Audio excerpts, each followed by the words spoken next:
I am Sarah, a 45-year-old woman who has been married to John for more than 2 decades. We met when we were both in our early 20s. Back then we were so young, filled with such grand dreams, and so certain that we would jointly conquer the world. At that time I believed I had discovered the ideal partner. A humorous and charming man who loved to make me laugh, and always knew precisely how to make me feel extraordinary. We constructed a life together, purchased a house in the suburbs of Chicago, and had 2 children, Ethan, who is now 16, and Emma, who is 13. Life wasn't flawless, but it was good. Felt stable, foreseeable, and secure. That is, until it wasn't. John is a decent man, hands-on, deeply involved in our children's lives, and always present when they require him. He is not the type of father who would skip a school play or a soccer game. He is reliable, and I have never doubted his dedication to our family. However, at some point along the way I started to sense that something was lacking. Our connection was altering, and I could no longer disregard it. It wasn't specifically about his appearance. John still possesses that boyish smile that made my heart flutter when I first laid eyes on him. But it was something more profound, something I couldn't easily put into words. I just didn't feel that spark any longer. I didn't experience the same physical attraction. And the more I attempted to ignore it, the more it grew in the recesses of my mind. Was it me? Or was it him? It's difficult to pinpoint precisely when it commenced, but I think I initially noticed it when we went on a family trip to Florida 2 summers ago. We were at the beach, and John, who used to be a fairly active guy, played basketball, went for jogs, and always had some physical activity going on, just sat beneath an umbrella scrolling through his phone. I remember gazing at him, observing him absently swiping through Facebook, and I felt this knot in my stomach. I missed the guy I had married, the one who had energy, who had an edge. I remember thinking, where did he go? John seemed to have lost all interest in anything even remotely masculine. I mean, he had never been overly enthusiastic about fixing things around the house, but now it was as if he had completely given up. Whenever something broke down, I was the one left to figure it out. Our dishwasher? It had been broken for months. Our old car? I had to drive it around with a dent on the side because John never bothered to take it to the body shop. I tried to convince myself that perhaps he was just tired, that life was hectic, and that his focus had shifted to other matters. But deep within, I couldn't shake off the feeling that he wasn't fulfilling his role in the way I expected him to. I desired him to be the man who could take care of things, the one with that masculine drive to fix and take charge when needed. And he simply wasn't. John, why don't you ever fix anything? I questioned one night as I sat across from him at the kitchen table. He was sipping his beer while flipping through some sports stats on his phone. What do you mean? He muttered, clearly showing no interest in my annoyance. The dishwasher has been broken for weeks. The car is a mess. When was the last time you did something around here? He glanced at me, his brow furrowing, but not in a way that indicated he was taking me seriously. You're overreacting. We'll get to it, he said, dismissing it with a shrug. That was when I realized that it wasn't just the minor things. It was his failure to step up for anything anymore, our home, our relationship, and even himself. That spark, that ambition I once admired in him, had faded, and I couldn't ignore it. I didn't want to admit it, but the truth was that I was starting to feel a bit let down by him. I found myself comparing him to other men I saw in movies or those I met through friends who seemed to possess that manly edge that John lacked. I endeavored not to let it perturb me. I inwardly told myself, he is an exceptional father. He is a decent fellow. What else could I possibly desire? However, deep within I couldn't help but feel thwarted. Why did I no longer feel that same allure towards him? What had become of the man I wed? We need to have a chat, I stated one evening, sitting beside him on the couch. He was viewing some game, yet I couldn't wait any longer. The words had been accumulating within me for months. Regarding what? John inquired, not averting his gaze from the screen. Regarding us. Regarding everything. He ultimately turned to face me, and I could tell he was starting to sport that familiar expression, the one that implies, here we go again. I'm listening. I took a profound breath. I've been reflecting a great deal on our relationship, and I've come to realize that I don't feel the same way as I used to. Regarding you. Regarding us. John's face constricted, but he didn't initially say anything.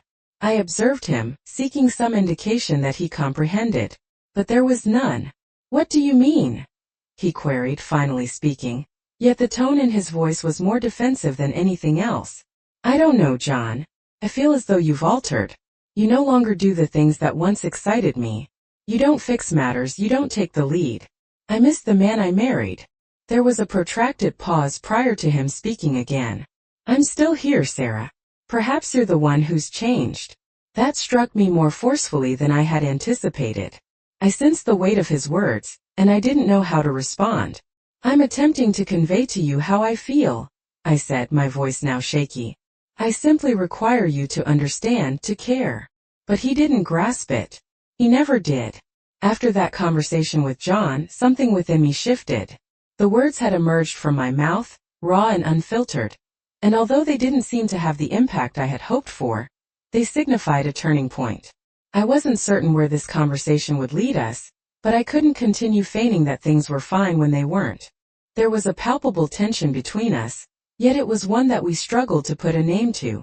We still shared dinners together and conversed about the children, but the connection seemed to have gone awry, as if we were both treading on thin ice, uncertain of how to proceed. I endeavored to act as if everything was normal, to feign that nothing had altered, but I couldn't shake off the sensation of being smothered. I felt unacknowledged.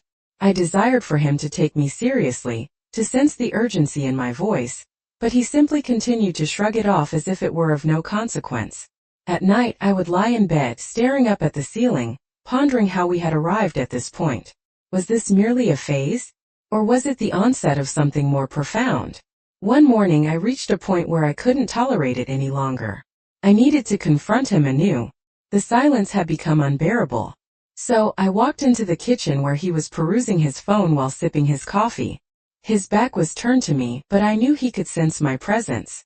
"John, we need to talk again," I stated, my voice steady yet firm. He didn't even look up. "About what this time?" "About you. About us." He heaved a sigh, setting his phone aside and finally facing me. "Sarah, we've been through this. I don't know what else you want from me." His tone was defensive, but I wasn't about to back down. I had to express what was on my mind. "I implore you to cease disregarding my emotions. I'm not seeking an impossible transformation, but I require your earnest effort. I need the man I married to reemerge." John's eye rolling ignited the frustration that had been simmering within me, and it erupted to the surface. "I am who I am, Sarah," he retorted, his tone dismissive. "I can't metamorphose into someone else simply because you find me uninteresting." His words cut deeply, revealing the starkness of his indifference. "It's not a matter of boredom, John. It's about frustration. I long for the man who once showed concern, who possessed drive and ambition, who acted without prompting." I observed him flinch before he concealed it behind a nonchalant smile. "I've been toiling tirelessly, Sarah. Can't you see that? I'm giving it my all." "That's not sufficient," I exclaimed, my voice tinged with desperation. "You've ceased to strive, John. You're merely drifting through life, and I can't bear to be the sole one who cares. I'm exerting myself, but I'm uncertain who I'm even fighting for anymore." The subsequent silence was oppressive. I watched as his mind raced, though I couldn't decipher his thoughts. He didn't respond immediately, and when he did, his words felt like a blow. "Perhaps it's you who've changed, Sarah. Maybe you've outgrown me." His remark struck a chord deeper than anticipated. I felt my chest constrict, the sting of his words carving a wound. The notion that John would shift the blame onto me was unexpected. Yet there we were. "Outgrown you?" I echoed, a hollow laugh escaping me. "Is that truly what you believe? That this is solely my burden to bear?" His indifferent shrug and emotionless expression delivered a pain sharper than any verbal jab. "I'm unsure, Sarah," he confessed, the finality in his voice suffocating. "I don't believe you even wish to rectify this anymore. You merely want someone else to embody the man you recall, and that's not me. I can't fulfill that role for you." Defeated, I turned and departed, the weight of our conversation heavy upon me. I felt as though I had collided with an impenetrable barrier. The exchange was draining, leaving me more isolated than ever. The gravity of our situation began to dawn on me. Perhaps he was correct. Perhaps I had evolved. But was that enough to justify the void between us? Was it only I who had changed, or were we both so lost that we couldn't find our way back? Scrolling through Facebook, an activity I seldom indulged in, I was seeking any form of distraction. As I mindlessly scrolled along, I came across a post by an old friend, Lisa. She had shared a photograph of herself and her husband, both looking incredibly jubilant on a weekend escape. Their smiles were broad, their arms entwined around each other, and for an instant, I felt a twinge of envy. I hadn't seen Lisa in years, yet I envied what she seemingly possessed. It wasn't merely the happiness captured in the photo, but the palpable energy between them. It was evident that they were still deeply in love, still mutually attracted. I couldn't help but ponder, why don't I have this? That evening, I broached the subject with John. I saw a post from Lisa today. She and her husband look so happy. They look in love. It made me wonder why we don't have that. John didn't respond promptly, his expression inscrutable. Are you now comparing us to others? He queried, his voice low, almost reproachful. I'm not comparing, John. I'm merely attempting to figure out where we went awry. He heaved a sigh, and I could sense the conversation was headed nowhere. Perhaps we're just not the same people we were when we first got together, he muttered, rising to his feet and walking away. I watched him exit the room, experiencing that familiar knot in my stomach. He was correct. We weren't the same individuals. But that didn't imply we had to remain stuck in this situation. I found myself trapped in a cycle of silence and avoidance, and I detested it. Yet, paradoxically, it somehow seemed easier than facing the mess we had become. I constantly reflected on that moment when John told me, "Maybe you've outgrown me." It gnawed at my mind constantly, even when I endeavored to shove it aside. Was he correct? Had I truly outgrown him? Did I desire something more than what he could offer? I couldn't cease interrogating myself. On one hand, I knew I wasn't the same individual I was when we initially got together. I had indeed changed. But didn't he also have a role to play in that? It wasn't merely me who had evolved, it was both of us. John used to be brimming with life and energy. He had aspirations. Now I couldn't even recall the last time he discussed something he was passionate about. His world had shrunk to work, TV, and his phone. And it pained me. A week later, we found ourselves sitting in the living room on a Saturday evening. Ethan was out with his friends, and Emma was at a sleepover. For the first time in a while, the house was quiet, just the two of us. John was watching a game on TV, while I was flipping through a magazine, feigning to read. The silence between us was unbearable. I yearned to say something to shatter it, but I didn't know how. Do you ever think about what's happening between us? I queried, my voice slicing through the quiet like a knife. John didn't glance up from the TV. Not really, Sarah. How can you not think about it? We're scarcely even talking. This isn't normal. Finally, he turned to me, his expression a blend of frustration and indifference. What do you want from me, Sarah? I don't know what else to say. I've tried. Tried? Tried what? I couldn't help the bitterness in my voice. You've barely tried at all. You're not even showing up for us anymore. I'm not asking for miracles, but I need more than this. I need you to care about this family again. There was a brief moment of silence before he spoke once more. His voice now quieter, almost a mere murmur. I do care, Sarah. However, I have no clue how to fix this. I don't even know where to commence. That struck me harder than I had anticipated. What I felt wasn't anger but a profound sense of sorrow. For the first time, John acknowledged that he didn't know how to set things right.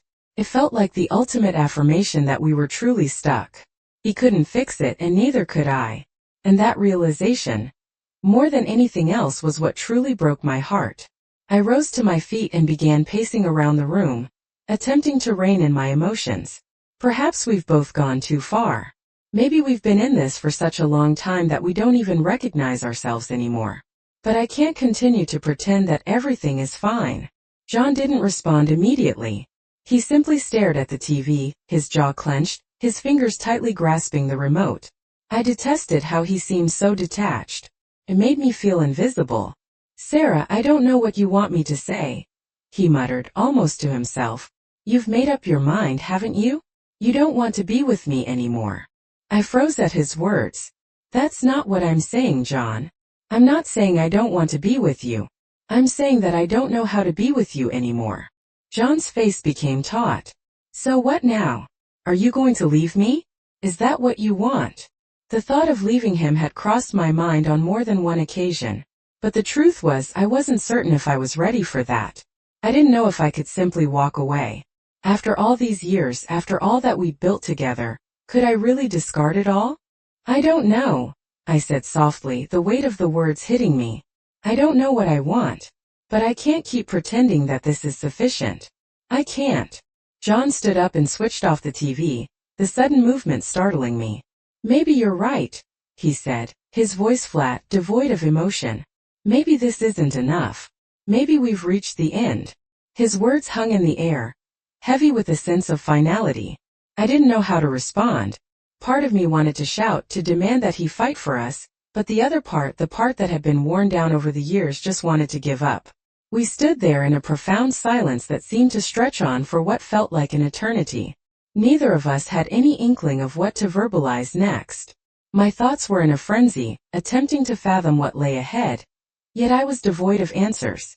All I was certain of was that some alteration was imperative. Either we would discover a means to navigate through this, or we would continue to drift apart until naught remained. I stole one final glance at John prior to making my way towards the door.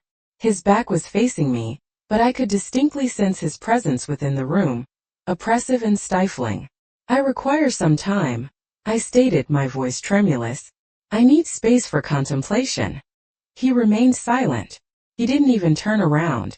And that was the most arduous aspect of it all. The fact that, in that precise moment, he appeared just as adrift as I was. It had been several days since that last conversation with John, and the silence between us was progressively becoming unbearable. I continuously replayed our exchanges in my mind, dissecting each word, each lull, endeavoring to determine where precisely everything had gone awry. He had been so aloof, almost as if he were residing in a separate realm, and I was unable to reach him. Each attempt to discuss what was transpiring between us felt like I was speaking into an abyss. He simply didn't seem to care any longer. I knew that I had to confront him once and for all. The burden of the unresolved tension between us had grown so heavy that I could no longer bear it alone. It was time to confront the truth, whatever that might be. I waited until the children were out of the house once again. Ethan had gone off to his soccer practice, and Emma was at a friend's for a play date. This presented the ideal opportunity for a conversation, a difficult one that I had been postponing for far too long. I found John sitting in the living room, staring vacantly at the television, with a beer in his hand. I stood in the doorway for a moment, simply observing him, feeling the sting of loneliness in my chest. How had we ended up here? What had happened to the man I once knew, the one I had fallen in love with? Taking a deep breath, I finally entered the room, and John glanced at me but said nothing. His eyes flickered back to the screen. John, we need to talk. My voice was softer than I intended, a bit hesitant, but it had to be voiced. He heaved a sigh, a sound rife with resignation. Sarah, I truly don't think there's much left to say.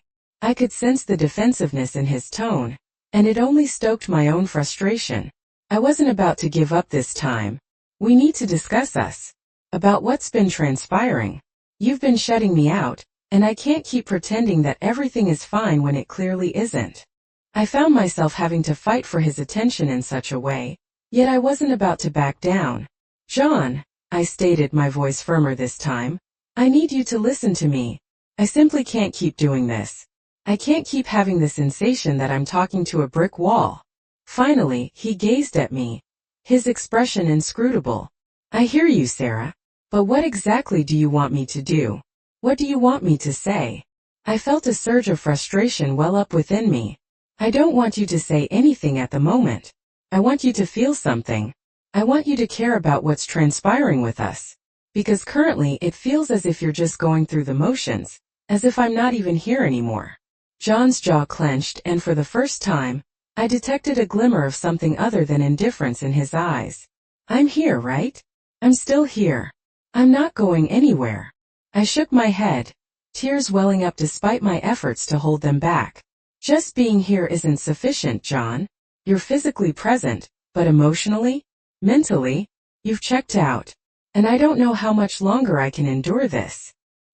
His face hardened, and I could tell he was attempting to suppress the anger that was mounting within him.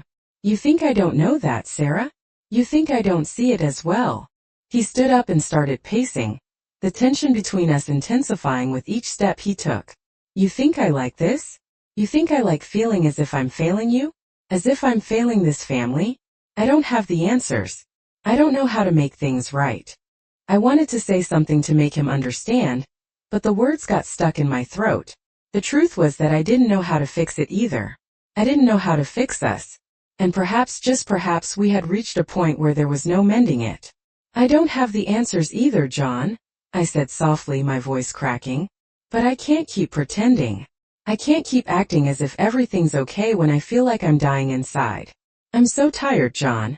I'm so tired of fighting this battle alone." There was a protracted silence between us, and for a moment, I contemplated if we were both merely awaiting the other to break the stillness. I gazed as John rubbed his face with his hand, evidently grappling with his own emotions. I was oblivious to his thoughts, yet I could discern the conflict in his eyes, the very same conflict that had persisted in mine for such a long time. "You think I'm not exhausted as well?" he muttered, his voice now quieter yet still rife with anguish. "You think I don't feel like I'm losing you? I have no clue how to be the man you desire me to be. I don't know how to rectify this, Sarah." I inched closer to him, the distance between us seeming insurmountable. "I'm not demanding you to be someone else, John. I'm asking you to be the person you once were, the person who cared, the person who fought for this family, for us." John's shoulders drooped, and for the first time in a long while, I detected a glimmer of vulnerability in his eyes. "I don't know how to return there," he whispered. "I don't know how to be that person anymore." I felt a stab in my heart, the pain of it almost unbearable. "Then perhaps we're finished, John," I whispered back, my voice scarcely audible. "Perhaps we're too far gone. Perhaps we're just not meant to be anymore." He gazed at me, his face contorting with emotion. For a moment it felt as if everything was teetering in the balance. I had no idea what would ensue next, but I knew we were perched on the verge of something that couldn't be undone. "I don't want to lose you, Sarah," he said, his voice thick with emotion. "But I don't know how to make you stay." My heart was shattering, and for the first time, I wasn't certain if we could rebound from this. "I don't know either," I whispered, the weight of the truth crashing down upon me. And for the first time in a long time, I wasn't sure what the future held. I had spent so much time attempting to fix matters, striving to hold on to the remnants of what we once had. But now it felt like I was gradually watching everything slipping away. It had been a week since that fateful night. A week since John and I had that excruciating conversation that left us both feeling raw and uncertain. The silence between us had become oppressive, every moment rife with unuttered words and unresolved tensions. I simply couldn't ignore it any longer. Each time I entered the same room as him, I sensed the rift growing wider, and I wondered how much longer I could endure this limbo. I made every effort to maintain an air of normalcy for the children's sake. Ethan had begun asking more questions, his inquisitive eyes constantly observing the changes in the atmosphere between John and me. He was old enough to detect that something wasn't quite right, and it broke my heart to see him confused. I could also discern the concern on Emma's face. Though she was younger, her instincts were sharp. She could tell something was amiss, but I had no idea how to explain it to her without shattering her innocence. That morning, just after I had dropped the kids off at school, I received a text from John. It was brief, matter-of-fact, and almost emotionless. "Can we talk tonight? After the kids are in bed." My stomach sank. Whenever he asked to talk, I knew it wouldn't be good news. We both knew that. But I agreed. We needed to have this conversation.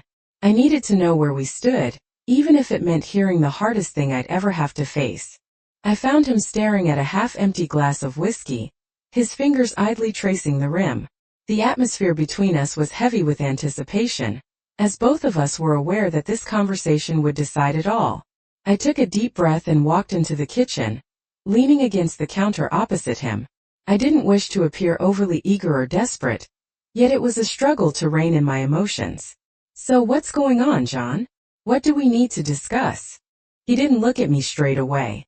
Instead, he took another sip from his glass, as if he needed that courage to confront me. "I don't know how to put this, Sarah," he began, his voice low and unsteady. "I've been reflecting a great deal on everything, on us, and I think we might be beyond redemption." I felt as though the air had been sucked out of the room. My heart was pounding furiously, but I couldn't bring myself to utter a word. Was he truly saying this? Was he giving up on us? After all we'd been through, after all our attempts to mend things, was this the end? "What do you mean?"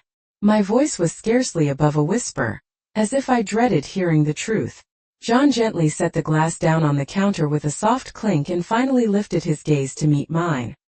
His eyes were tired and haggard, as if he'd been carrying this burden for far too long. "I mean, we can't keep pretending, Sarah. I don't think we can repair this." I wanted to shout, to scream that we hadn't even tried hard enough, that there had to be a way to make it work. But the look in his eyes, the sheer exhaustion, indicated that there was nothing left within him to offer. The struggle had drained him just as much as it had drained me. "Is that really what you think? That we're just finished?" I asked, striving to keep my voice steady. "I don't know, Sarah," he said, his tone bitter. "I don't know what else to say. I don't want this to end, but I don't know how to fix what's broken between us. And truthfully, I don't think you do either." His words struck me harder than I'd anticipated. It was as if he'd just taken all my hopes for the future and crushed them in an instant. I'd yearned so desperately to believe that we could fix it, that we could fight for our marriage. But hearing him say those words, it was as if he'd already conceded defeat. "I'm trying, John. I'm trying so hard," I said, my voice breaking. "But it feels like you've already given up on me. On us." For a fleeting moment, I beheld the man I had fallen for.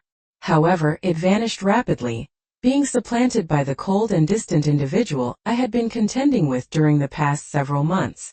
"I haven't given up," he murmured quietly, almost to himself. "I just don't know how to proceed. I don't know how to mend something that feels so fractured." Tears began to well up in my eyes, but I refused to let them trickle down. "Not just yet. And what about the children? What about our family?" I queried, desperately seeking something, anything that could prompt him to reconsider. John ran his fingers through his hair, a gesture that typically signified he was stressed or frustrated. "I don't wish to harm them. I don't want to demolish everything. But I think they already know. They can sense it too, Sarah. We've been feigning for so long, and they're not dim. They notice the way we are with each other."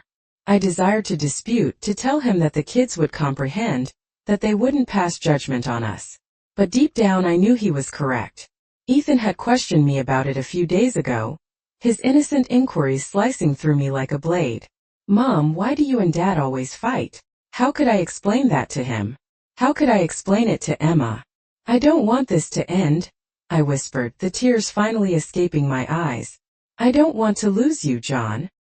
He extended his hand, his touch brushing mine in a fleeting moment of tenderness, yet it felt distant, as if we were both reaching for something we could no longer grasp. "I don't want to lose you either, Sarah," he said, his voice laden with emotion. "But I don't know how to hold on any longer." We stood there in silence for what seemed like an eternity, neither of us knowing what the next step would be. The room felt colder, the space between us greater than ever before. I didn't know if we could fix it. I didn't know if we even wanted to anymore. But one thing was clear, this was the moment when everything would change. Whether we desired it to or not.